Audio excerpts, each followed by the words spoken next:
Ahora, ¡hey! Bienvenidos a otro Ramble Radio.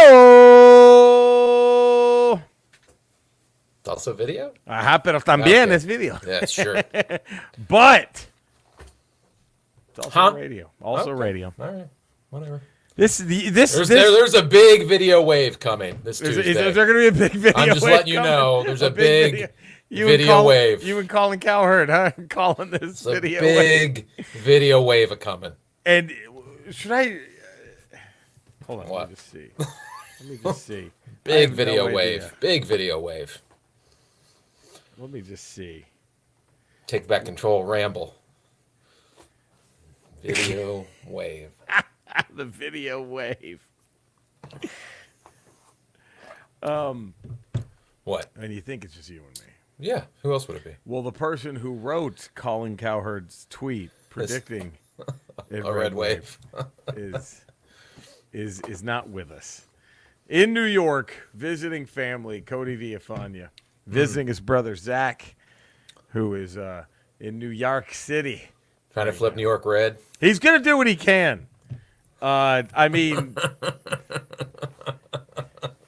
let me just tell him right now. You're flipping NY red. Tell him big props on the Cowherd tweet. Yeah. Big props. Because nobody was talking enough about Colin Cowherd, so he had to interject himself into the public discourse. Somebody wanted attention. That's what happened. That's absolutely what happened. He was like, Elon Musk took over Twitter. There's a bunch of crazy people coming back on. Let me see. I gotta count. I gotta do it. I gotta do it. I gotta simp for those people. And here's the thing: all my predictions have always been wrong.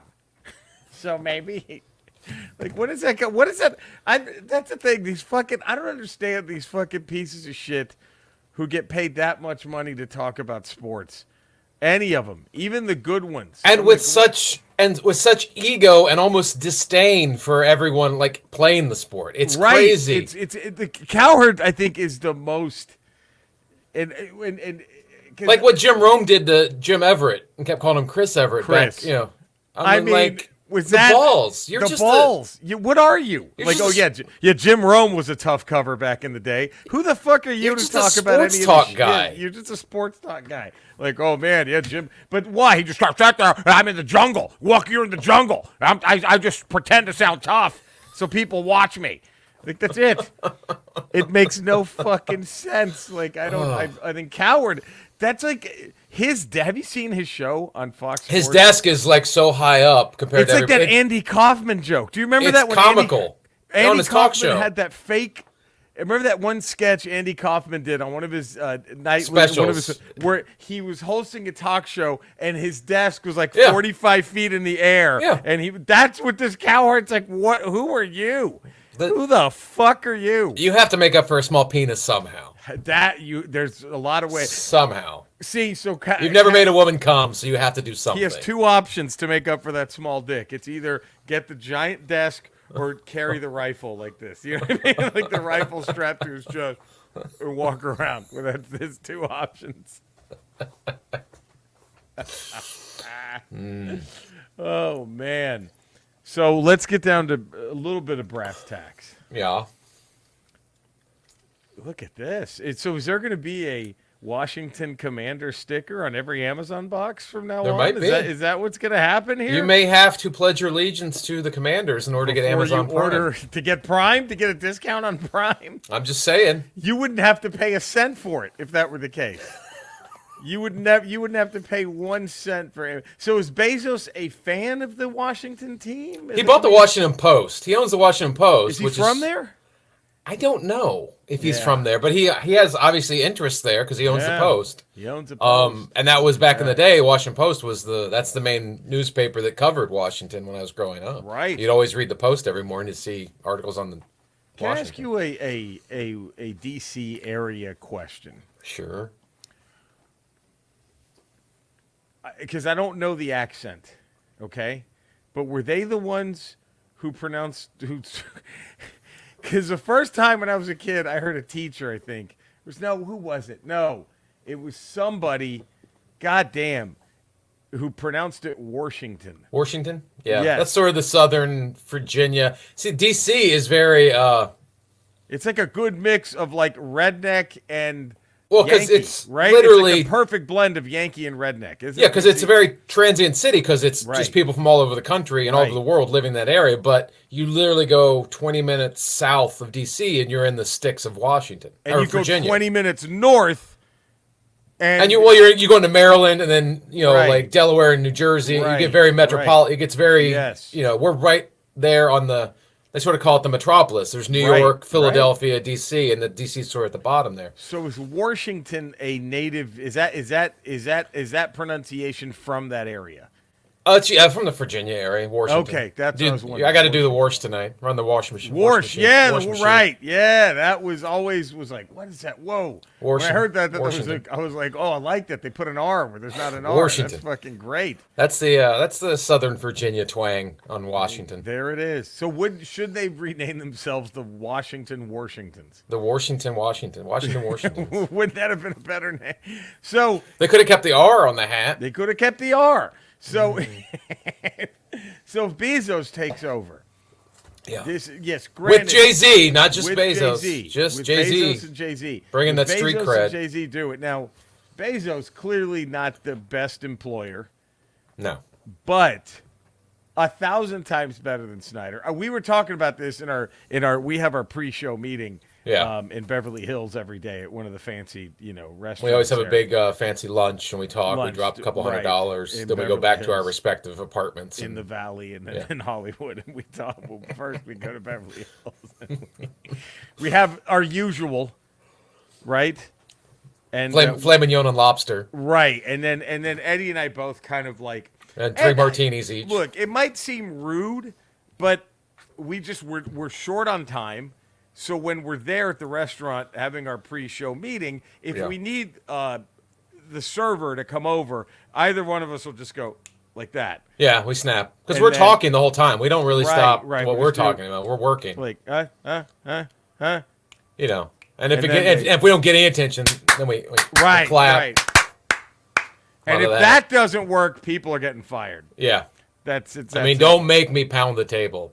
Oh, If I have to pound the table. that's happened twice. Yeah. There's been an entire new staff the next day. Remember that? Yeah. Yeah. Yep. Anyway, but but we're still of the people. Don't ever, always. don't ever Always. get that confused. The little man. That's So who we in our, love. in our pre-show meeting, we were saying no one could be worse than Snyder except if like Kanye and Kyrie came together. If they to somehow buy- pooled the resources. to buy- And maybe Elon Musk. If you and put all Elon- three of them, Kyrie, Elon Musk, and Kanye the worst ownership team.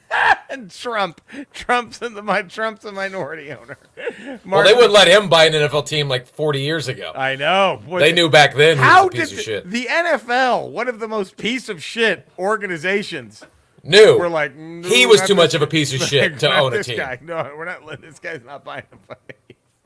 How does that not tell you everything you need to know about a human being? The NFL. You're such a piece of shit, the NFL won't let you buy a team. NFL doesn't want any part of you. That's how much of a lump of shit he was. How did nobody see crazy. this? Oh, God. But, so good for you, buddy. I'm excited. Because here's what I told, I think it was my cousin and I were talking about this last night. Like, do you really think he's out? And I'm like, I hope so. Because I'm going to say this. The football world, and this is one of the first things I told you, I think, when we first met and we realized our NFL allegiances were polar opposite. Yes, they were. I wasn't even like, oh, well, fuck this. I think, you know what? And I mean this. The football world is a better place when Dallas and Washington are really good. Yeah. It's the best rivalry when they're both really good. God damn. Yeah. It is. And we haven't had that in decades. It's been a while. But They've when been a while. When they're both really good, I would argue that is the most intense rivalry in football, when they're both really good. Like that time they played, I think it was 81, the 81 NFC Championship game. Fucking amazing. I mean, It was, the build-up was insane. Was that Danny White's first one? I don't It might have remember. been. We were chanting, "We want Dallas." That's where that phrase came from, and a lot of other teams have taken it now. But that's where that came from. Stole it from. That was your Beat LA. That was, and it was want before Dallas. Beat LA, was it not? I believe that was believe it before was. the Beat LA chants. And like, dude, that was fucking, and that's how good that rivalry was. Danny White was considered a bust because he couldn't get past Washington in the NFC Championship game. Yeah. He was considered a failure because he couldn't. I mean, that's insane. I mean, it was just such. It's better when the whole NFC is good. When because they're the all Eagles, good. the Eagles have look. We all hate them, but the Eagles rivalry hasn't meant shit until the Eagles were dog shit for most of our youth. The Eagles and the Arizona. Well, at the time, the St. Louis Cardinals. Yeah, the St. Louis Cardinals were dog shit. They were 4 and 5 in the division. They just would switch places. Those were like, oh, we really don't care about them. Like it was always Washington, Dallas, New York. That was that, and those are I can't wait to get back to that. So I'm hoping this works out. He can't be worse. Bezos can't be worse. Not like that. Not like they'll at least get a new stadium in DC. Yeah, right there. Yep, it'll be. And if he brings in Jay-Z, I think that would be a good thing. Yes, absolutely. No, I'm yes. It's a good. I mean, I think it'd be good for that community. If you get DC, if you get the Commanders back in DC and you get Jay-Z. I mean, it's called Chocolate City for a reason. We see you, CC. So like the Parliament Funkadelic song. We see you, CC. Now let's get down to more brass tacks. More brass tacks. Ooh, Andor. There's some good reveals in this Andor. Ooh, spoiler alert. We're spoiling the fuck out of this. Who the fuck knew old Blondie and Mon Mothma were cousins? And she might be lesbian. Monty? No, I don't think there's a mite on that. I think you're talking about because I think there's 1,000%. But that line I thought is maybe my favorite line so far. Dare I say it's one of the best lines in all of Star Wars. What? Is when what she tells her cousin, just go back to being a rich girl. For a little bit, like that was such a stop fucking around right now. Yeah, trying to do something. Around. Just go back and be a rich. Well, girl. you really see the difference of like when Mon Mothma was in the Senate trying to give a speech, like we need to represent the people. We were elected, and they were all turning their lights off. It's like she's trying everything she can to be diplomatic and find a diplomatic solution to this. The right way, yeah. But they're all showing. So it's literally she's going to be like, I've exhausted all avenues, and I have to go into this rebellion. Right. Do you know? Can I tell you what? And look, I'm not trying to dogpile on something that's already been like this has been so dogpiled upon. Yeah. Right. That Ray Lewis and Troy Polamalu are about to jump on top of it to get a tackle on their stats. Like, do you mind if I just say? Is that allowed? Am I allowed? Go for it. Can I just say that Ray Lewis and Troy Polamalu were the kings of jumping onto a play at the end of it just so they could get a tackle stat? Do you remember those? Remember that? Yes. Polamalu, that you'd see a stupid fucking gimmick hair just flying as he lands on. They're like, that's half a tackle point. Oh, half a tackle. Well, Polamalu played the game you waste, make him be played. Troy Polamalu, the tough guy, you play Pittsburgh Steelers. He's the tough guy. Anyway, but I'm gonna do that. I'm about to pull a Troy Polamalu, Ray Lewis. Okay, get an easy tackle point. Get an easy tackle point here, but. It makes the prequels even worse in another way. You know what that way is? What way? Where are the ET people during all this? Yeah, where are the ETs? They fucking we saw them. They're on Palpatine's side now. Wouldn't that? I mean, it would have been funny if they cut to them, like just an ET with behind the ET, their little disc thing is just a flag that says "All Lives Matter" with like that. I mean, it just when did they turn? That's what I want to know. When did the ETs turn? That's good. Where the fuck are they doing all this shit? They all have Q shirts on. Yeah.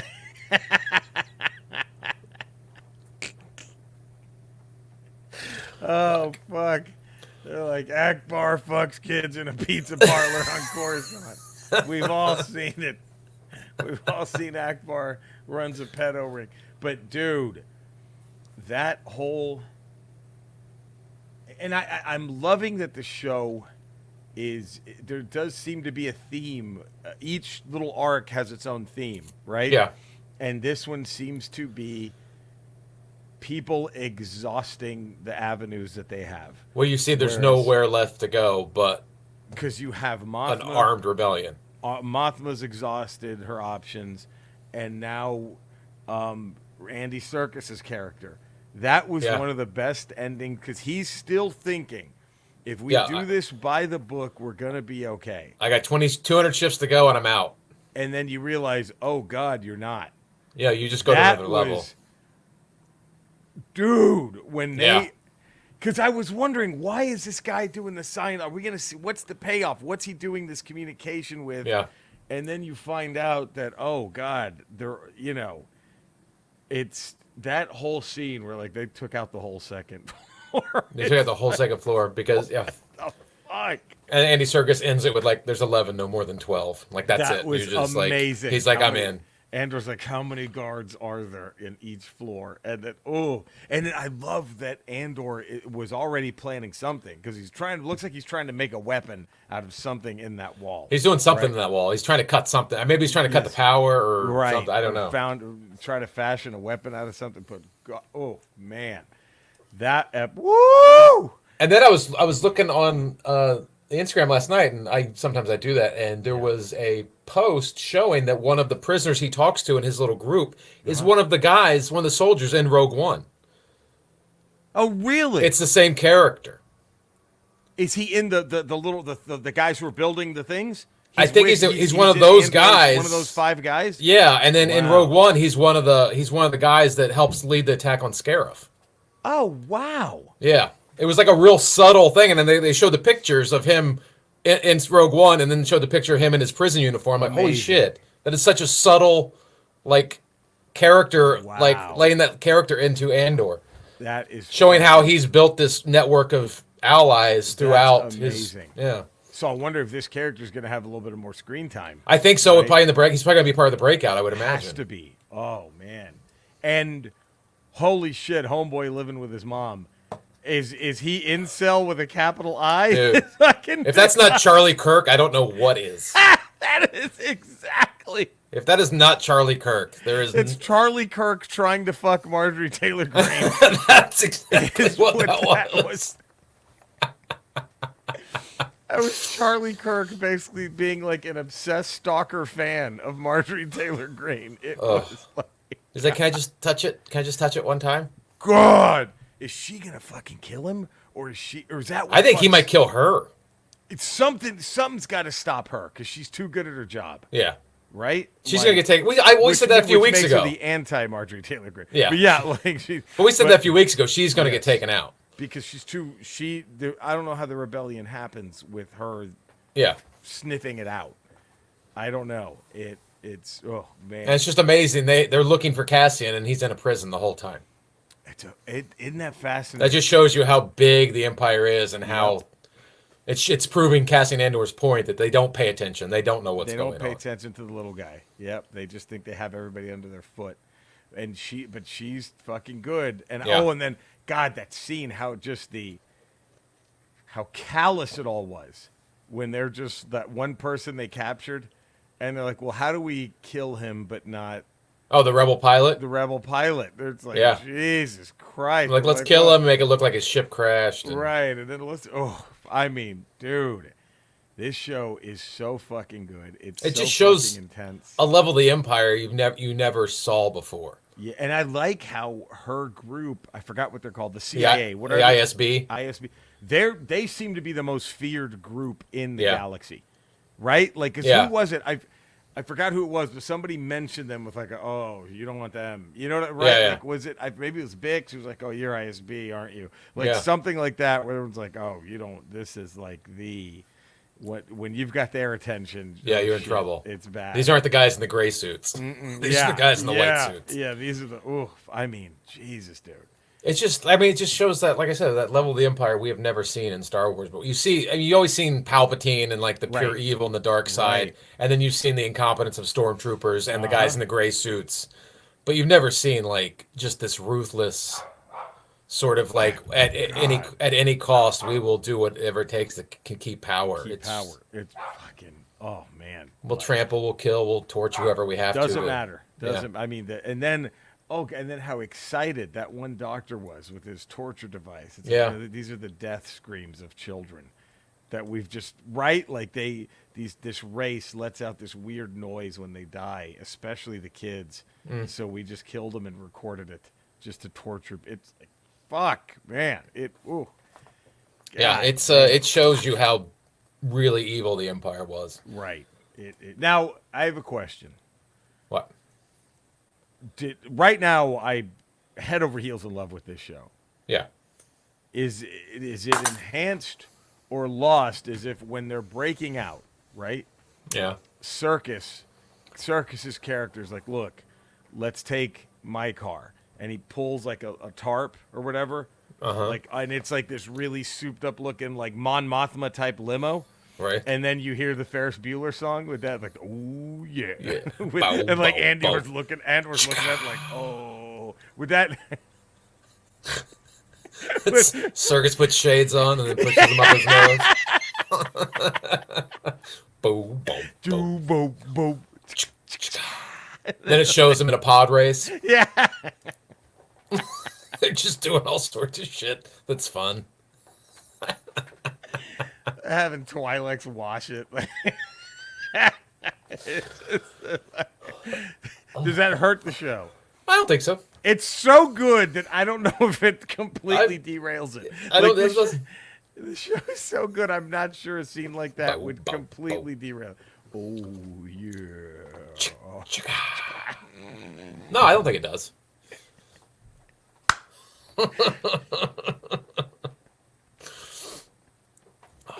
Oh, fuck. So dude, and we got one more left in this arc, because if it's 3, this is the second of the prison, right? Was this 9? Yeah. Or this was 8. Because the one before prison was a standalone, kind of, right? Okay. And then I think this is the second one of the prison. So we have 10, 11. We have 3 more left? Or 2 more left? Are we at 9? I think we're at 9. Going to 12, right? Yeah, so we have 10, 11, 12. We have 3 more 11, left. 12. Yeah. Oh, wow. All right. Yeah, shit. Oh, whoo! And this, you know what? In a way, this series, it's showing you how bad the Empire really is. Yeah. And what they're doing across the galaxy and why there was so much celebration when the Empire fell in Return of the Jedi. Right, exactly. That you're actually making a stronger case for the sequel series when the First Order shows back up and there's such a resistance to the First Order because they're like, no, you guys don't remember what happened before. Go back to this. So it's almost in a way enhancing the sequel, helping the sequel series. Which is the way that, like, it's the better way to do it, because the Filoni way is just let's make every little thing connect, and sometimes it works, but this is such a better way, you know? It really is. It does. It enhances the middle trilogy, the one we all started with, right? Yeah. Because you're like, well, you know, you knew they were evil, but there was never a, like... You never saw the real hurt it was putting on the people of the galaxy. You never really saw that. And it really makes, like, when Luke gets so excited, like, oh, you know about the rebellion against the Empire? It's like, you're like, oh, you heard about things, but you never saw them, and now you're actually seeing how evil this Empire is. Fucking amazing, man. Just fucking, so good. So I can't wait to see. I'm gonna be so bummed out when this is over and we have to wait another fucking year for the next season. That is gonna be but look, speaking of fun. Oh, okay. It ends. This is no fun. This is the end of the fun because we. All right. Skeletor. Well, let me see. Okay, it's November now. We're out of Halloween. Right. It's November. We're getting ready to turn back the clocks on the on Sunday, so we're going to lose an hour of daylight. Do you guys have anything like that on Eternia where you lose an hour of daylight? Eddie, that's a wonderful question, and I'm glad that you've asked me that. Not really. Eternia's clock is the same no matter what. There's no changes in it whatsoever. But yes, you can lose hours of daylight, absolutely. And that's if you're traveling through the darkest part of Eternia, and that's He-Man's mother's pussy! Oh man, it's not easy being this good. Okay, it's not easy. What do they call it? A curveball? Yeah, not easy throwing these what off-speed pitches. They're not any of those. You don't see it coming. You understand? And kind of like King Randor, you don't see him coming because he doesn't have any fucking nuts. Yeah, big chode though, real big chode. Big chode. No nuts. Okay. Jesus Christ. Right. Fucking, this is very thankful that we waited now to tape because Andrea was having to deal with some very few layoffs at work. Yeah, it's always tough. Good. And we just didn't she's in want HR, Skeletor, so that's we didn't real want tough. Skeletor to be a part of, Yeah, that would have been bad for him to get a you would phone call even from said that maybe guy. he could do it, like as a joke, you would say. Well, I was just trying to take the pressure off Andre, pass the buck a little bit. Right, Just- like have Skeletor. I would love to do that. Okay, of course you would. Jesus Christ. It is you. It's not us. You want your severance? Go look for it up your fucking ass. All right, there we go. Wow. So good Jesus thing we Christ. did not record till later. Right. If you, by the way, sorry to let you go. If you need a reference for a future job, go fuck your mother. Okay. That doesn't even make any sense at all. Okay. All right. Okay. All right. Okay. I'd be good at that, guys. I'm just saying. Yep. All right. Okay. There we go. Fucking Christ. Oh, what a. Whew. Is that little robot from Small Wonder? Is she old enough now legally? All right. Where is he going with dude? This? Where is he going with What this? are you talking about? What is he doing? Jesus, this is a 180 That was... even for him. God damn. Fucking psychotic piece. Jesus. Fucking. Anyway. God damn. Oh, all right. Well, that's Eddie Cinesnob Cody. Yeah, check him out. Let's get a... Thank God he didn't have to follow that. Lucky that. That was... Jesus Christ. Eddie, where can all the fine folk find you? 5 days a week, patreon.com, the Ralph Report. That's what time it is? Yeah, and then Tuesdays, Fridays, Ramble Radio. Wednesdays, Ramble Proper. Whoa! That's what's up. You can see me in all the Ramble places. You can find Eddie and Cody. Cody should be getting back to, we're assuming next Friday's Ramble Radio, we'll have the Codester back. We'll have after the midterms. He's got some free time. Well, and if it's a blue wave, do we want him back? Is that gonna? I don't know if I want him back if there's a red wave. Oh God, there's gloating. Well, there we go. So you know where to find us. I'm on Twitch, twitch.tv/Retro Rocha, YouTube channel, all that good shit. You know where you can find Eddie, Ralph Report here, Cody, Cinesnob. Get him on Rotten Tomatoes for crying out loud. For crying out Justice loud. of LaQuisha. The Crocodile Dundee 2 and 3 debacle. Ugh. It's just maybe he'll maybe he can push a Glenn Danzig movie over 2%. I mean, there's so many things. So much good can be done if he gets on Rotten Tomatoes. If we just keep subscribing to the Cinesnob podcast, get them to Rotten Tomatoes, baby. All right, we love you all. Stay safe. Have a good one. Have a great weekend. We will see you next Tuesday. Yeah. For Eddie, another Ramble Radio. Yeah. It's fucking crazy. All right, we love you guys. Take care, everybody. Bye.